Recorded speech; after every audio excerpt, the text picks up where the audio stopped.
కానీ ఒక్క విషయం, మీరు వీటన్నిటి గురించి మీరు ఇందాక ఒక మాట అన్నారు, ఇలాంటివి ఎక్కువ ఫోకస్ అవుతున్నాయి కానీ నేను చేసిన మంచి పనుల గురించి ఎవరు మాట్లాడుకోరు అని. అది నేనని కాదు, ఎక్స్పెషల్ అంటే ఇప్పుడు మనం మీ గురించి మాట్లాడుతున్నాం కాబట్టి I'm little focused about you. నేను మీ ఫేస్బుక్ పేజ్ అలాగే మీ ట్విట్టర్ చాలా రెగ్యులర్గా ఫాలో అవుతుంటాను.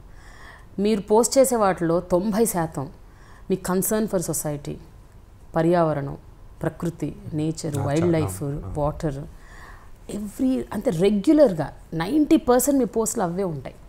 అండ్ అప్పుడు తుఫాన్ సైక్లోన్ వచ్చినప్పుడు చెన్నై ఫ్లడ్స్ అప్పుడు కూడా మీరే ఇనిషియేటివ్ తీసుకున్నారు ఇండస్ట్రీ తరపున.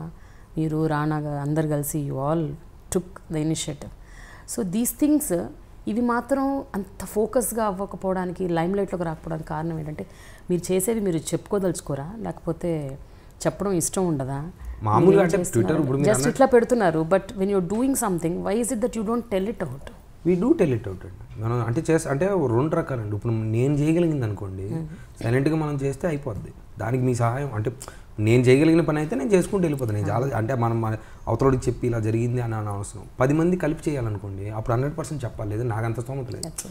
సో నేను ఇది ఇలా ఉంది, ఇలా ఎవరో ఒకళ్ళు అంటే ఇది ఇలా చేయబోతున్నాం అంటే ఎంతమంది వస్తారు, ఎంతమంది. నేను అది మన డ్రెస్ కోసం అప్పుడు మాత్రం గమనించానండి. మీకు నేను అంటే నేను కానీ రానా కానీ we just had to take the initiative. And అంటే ఒక మంచి చేయాలన్న ఇంటెన్షన్తో స్టార్ట్ అయితే 100 మంది వస్తారు, 100 మంది వస్తారు. మామూలుగా అసలు అది ఆ స్టోరీ ఎవరో ఒక చిన్న వ్యాన్ మన సియాల డ్రైవింగ్ అని ఉంది జూబ్లీహిల్స్, నా ఫ్రెండ్ తను కొంతమంది పిల్లలు భయ ఒక వ్యాను సామాన్లు ఒకటి వెళ్తుంది, ఏమైనా ఉంటే ఇవ్వండి అని చెప్పి వాళ్ళు పోస్ట్ చేశారు ఫేస్బుక్లో. అది నేను చూసి నేను షేర్ చేశాను. ఏది నా పర్సనల్ ప్రొఫైల్ మీద, పబ్లిక్ ప్రొఫైల్ మీద కాదు, పర్సనల్ ప్రొఫైల్ మీద చేస్తే ఈరోజు సాయంత్రం అడిగారు, రేపు పొద్దున 10ంటికి వెళ్తుంది అని ఈరోజు 3ంటికో 4ంటికో పెట్టారు స్టేటస్. పెడితే నేను షేర్ చేసి ఇలా ఉంది అంటే సాయంత్రం నెక్స్ట్ రోజు పొద్దునకి వాళ్ళు మాట్లాడిన వ్యాన్ సరిపోనంత సామాన్ వచ్చింది. ఏది 1 నైట్లో నా పర్సనల్ ఫేస్బుక్లో ట్యాగ్లు కూడా ఏమీ చేయలేదు, జస్ట్ ఊరికి నేను షేర్ చేస్తే అన్నీ వచ్చినాయి. ఇదేంటి ఇలా ఉంది అనుకొని నేను మాట్లాడుతుంటే మెల్లగా యాక్టర్స్ రానాతో అడిగి ఇలా ఉందంటే మరి ఏం కావాలి చూడు, ఏం చేయగలుగుతాం చూడు, సిస్టమ్ ఏంటో చూడు, స్టూడియో ఉంది, మనందరం ఉన్నాం అంటే నేను ఉన్నాను, వీళ్ళు వాట్ ఎవర్ పోస్ట్. అక్కడ నుంచి స్టార్ట్ అయింది. 100s of tons 1 week లారీలు టు అండ్ ఫ్రో కంటిన్యూస్గా వెళ్ళే అంత మూమెంట్ దాకా వెళ్ళింది. సో ఆ రోజు నాకు అర్థమైందంటే దాంట్లో నాదేం లేదు, నేను పెట్టింది ఏం లేదు, ఓన్లీ చేసి అక్కడ ఉండి నేను ఉన్నాను, నేను చేస్తున్నానంటే డబ్బు. కానీ ఎంతమంది యాక్టర్లు, ప్రభాస్ కానీ చాలామంది, మహేష్ కానీ ఫోన్లు చేసి మీరు ఇలా చేస్తున్నారు కానీ నేను డబ్బు ఇస్తాను తీసుకోండి అని చెప్పి అంటే చెయ్యాలన్న చేసేవాడు ఉంటే. But what ever this side of you అన్నది అది కార్పెట్ కింద ఉండిపోతుంది. It is not focused.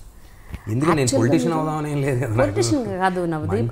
అంటే మీరు అన్నట్టు మీలో ఉన్న 1-2 ఏదైతే చెడు ఉందో, చెడు అంటే మీరు చేసిన 1-2 ఆ డ్రంక్ అండ్ డ్రైవింగ్ అవ్వచ్చు, లేకపోతే పర్మిషన్ తీసుకోకుండా బోట్లో వెళ్ళింది అవ్వచ్చు, ఆ 1-2ని ఫోకస్ చేసి తర్వాత జరిగే ఇన్సిడెంట్స్ కూడా నవదీపే కారణం అని అనుకుంటే అంటే ఇప్పుడు దీన్ని రిపేర్ చేయడం అనేది మనం కూర్చొని మనకు అంత టైం లేదు, మనకు అంత అవసరం కూడా లేదు. సో ఇప్పుడు నా కెరీర్ వైజ్గా చూస్తే నా యాక్టింగ్, నా సక్సెస్ ఆర్ ఫెయిల్యూర్ దానికి అది రిలేటెడ్. నా బిహేవియర్ అనేది ఇప్పుడు ప్రొడ్యూసర్లు, డైరెక్టర్లు వాళ్ళతో సంబంధం. ఇది నేను చేసిన సినిమాలే మళ్ళీ అంటే నేను చేసిన ప్రొడ్యూసర్లు కానీ డైరెక్టర్లు కానీ 3 సార్లు 4 సార్లు రిపీట్ అయ్యేవి. బట్ కమర్షియల్ సక్సెస్ అంత లేదు కాబట్టి రేంజ్ ఒక వరకు ఉంది. సో అది నా క్లారిటీ ఉంది. మీరు అన్నట్టుగా బయట ప్రజలు అంటే మనకి వేరే యాక్టర్లు కానీ ఎవరన్నా కానీ బాగా లైకబుల్ ఫెలో అని అంటున్నారు, మీరు అన్నారు సరిపోయింది కదా.